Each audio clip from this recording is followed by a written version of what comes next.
हेला व्ययबहुल चिकित्सा बंचार आशा छाड़ी देथिबा लोकंकु नुआ जीवनर आशा आलोक देला कैपिटल हॉस्पिटल डाक्तरी टीम। सरकार सहायता व्ययबहुल चिकित्सा को मागणार करिछि भुवनेश्वर मुख्य हॉस्पिटल कैपिटल हॉस्पिटल। टेम्पिंग ओपन सर्जरी बा मुख्य रक्तनली अस्त्रोपचार करिबारे सफल होइछि कैपिटल हॉस्पिटल ओपीडी स्टाफ।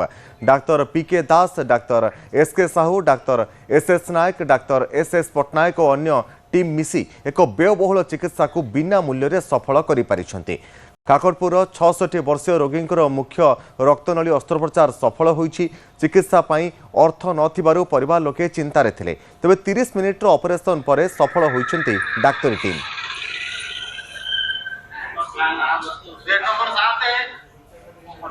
जड़े गरीब लोक चिकित्सा हाँपाई अर्थ कोटना कोटी बाधक साजी थाए।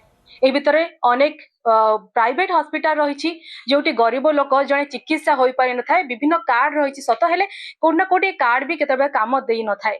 ए भितर कैपिटल हॉस्पिटल आमे गोटे दृश्य देखिचु जो मुख्य रक्तनली जो गोटे रोगीर फाटी जाइथिला। जड़े गरीब रोगी तार चिकित्सा सफल होइछि एवं डॉक्टर एसके दास को नेतृत्व डॉक्टर पीके दास को नेतृत्व रे यह सफल हो पारिछि। आज आम आलोचना करिया आम कैपिटल हॉस्पिटल रही डॉक्टर पीके दास आम सहित अछंती तांको सहित आलोचना करबा ए जो ऑपरेशन टी हैला तांको टीम सहित से करिछन्ती एवं केते सफलता होइछि एवं एटा केते टॉप थिला से विषय आलोचना करबा। सर प्रथमे न्यूज 18 को स्वागत करूछि। केमी देखुछन्ती सर जो गोटे गरीब लोक बाधक साजिଥାଏ अर्थ गोटे बड़ बड़ सर्जरी हो कैपिटल हॉस्पिटल जी संभव करि पारिछन्ती आपनक नेतृत्व रे आपनक टीम को नेतृत्व रे ए सर्जरी टा केमिति थिला एवं केते टॉप थिला।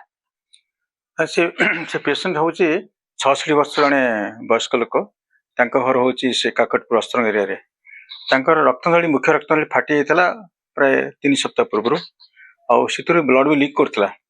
तांको जीवन संकटापन्न नतला यही प्रकार रोगर चिकित्सा बहुत व्ययबहुल माने 7 ରୁ 10 लाख पर्यंत खर्च हो पाए। तेणु से आसिक आम पाखे आसी हॉस्पिटल पहुंचते तेणु आम आमर ये हूँ कौन सरकार दयारू आम ये व्ययबहुल चिकित्सा करूँ। तेणु से जोटा लगला स्टेंट लगला पुणी कहले स्टेंट लगला स्टेंट ग्राफ्ट कहती से स्टेंट दाम हूँ 5.5 लाख टका बाहर करते प्राय 7 to 8 लाख खर्च होता।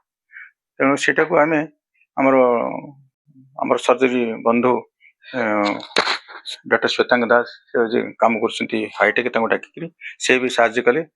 मु आ मोर साथी माने doctor SK Sahu, doctor SS Nayak, doctor SS Patnaik आमर मुख्य दीदी आसी आनेसिया आसी सहयोग संपूर्ण हो पार्सी। पेशेंट सुस्थ अच्छी एटा हमें कहि परबा गोटे कैपिटल हॉस्पिटल गोटे बड़ सफलता राजधानी भुवनेश्वर मुख्य हॉस्पिटल जहाँ कह जाए एटा गोटे बड़ सफलता तांग टीम रो कैपिटल सरकार सफलता कहले हो कारण सरकार अनुमोदन तथा अनुग्रह रु जो राशि खर्च एत गुड़े राशि खर्च है संभव हो पार ना बाहर ता पक्षे कैपिटल हॉस्पिटल कैपिटल सब जतक सब होल हॉस्पिटल सहयोग ही पारला। इस भाव में आपण शुणुले आम आलोचना करूँ जो भाव कैपिटल हॉस्पिटल एवं सरकार गोटे बड़ सफलता सरकार सहयोग जो भाव आज कैपिटल हॉस्पिटल जो डॉक्टर टीम रही ऑपरेशन करते गोटे बड़ सफलता आम कहीपर जिते जड़े रोगी बाहर चिकित्सा हाँपाई 8 to 10 लाख आवश्यक रोला से पूरा बिना देय आम कहीपर ऑपरेशन सफल होइछि एवं कैपिटल हॉस्पिटल सहित सरकार जो भाव रोगी मानक गरीब रोगी मानक बिना देय चिकित्सा करुछन्ति यह गोटे बड़ सफलता कैपिटल डॉक्टर टीम एवं कैपिटल हॉस्पिटल आम कहीपर। Bhubaneswar Babita Panigrahi report news 18 Odia. कांग्रेस रास्ता